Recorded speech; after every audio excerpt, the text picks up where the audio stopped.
ہر کامیاب آدمی کے پیچھے ایک عورت کا ہاتھ ہوا کرتا ہے، لیکن دین سے دوری ہونے کی وجہ سے ہر آدمی کی بربادی کے پیچھے ایک عورت کا آج کل ہاتھ ہے۔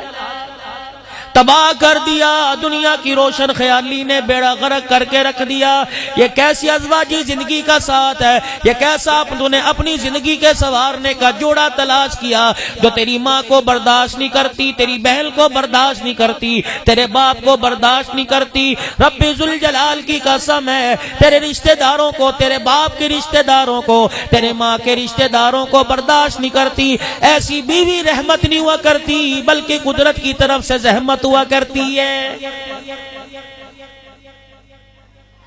اور نوجوانوں میں آپ سے عرض کر کے جاؤں گا، آج میری بات پہ بے شک ہنسو، کل سر پکڑ پکڑو گے، اور ماں باپ سے عرض کر کے جاؤں گا، معزز والدین یا والدین یا بیٹھے والد بیٹھے، خدا کے واسطے لڑکی کی زندگی کا ساتھی تلاش کرنے کے لیے حسن کا انتخاب نہ کرنا بلکہ گود کا انتخاب کرنا۔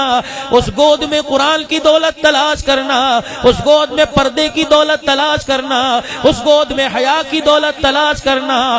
میں تمہیں اس کی مثال دوں، سیدہ فاطمہ الزہرا رضی اللہ تعالی عنہ کی گود میں پردہ تھا، حیا تھی، اللہ اکبر، شرف تھی، قرآن تھا، حدیث تھی، اسی لیے گود میں حضرت حسین رضی اللہ تعالی عنہ آئے۔ اندازہ لگا آج سے 1400 سال 1450 سال پہلے چلا جا، سیدہ فاطمہ الزہرا کی گود تھی، دودھ پینے والا، گود میں لوری لینے والا، سینے سے لگ کر بہارے لینے والا حضرت حسین رضی اللہ تعالی عنہ تھے۔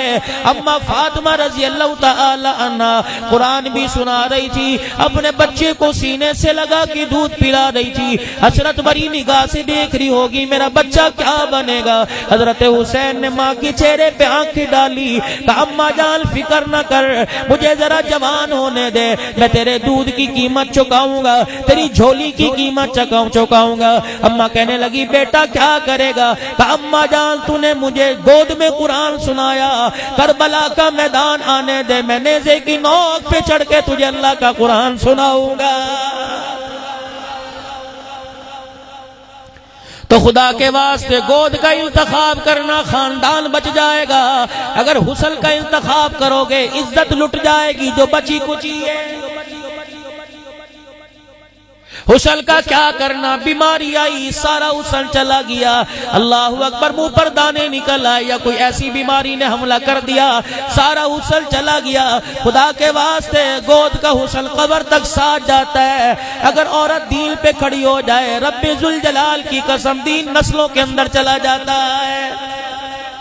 ان بچوں کو اندھیرے سے ڈراؤ مت، ان بچوں کو سوتے ہوئے اندھیرے میں اٹھاؤ کہ اندھیرے میں بیٹھ جا، ایک آنسو آنکھ سے نکال لے، اللہ تیرے دل کی روشنی سے سارے جہان کو آباد کر دے گا۔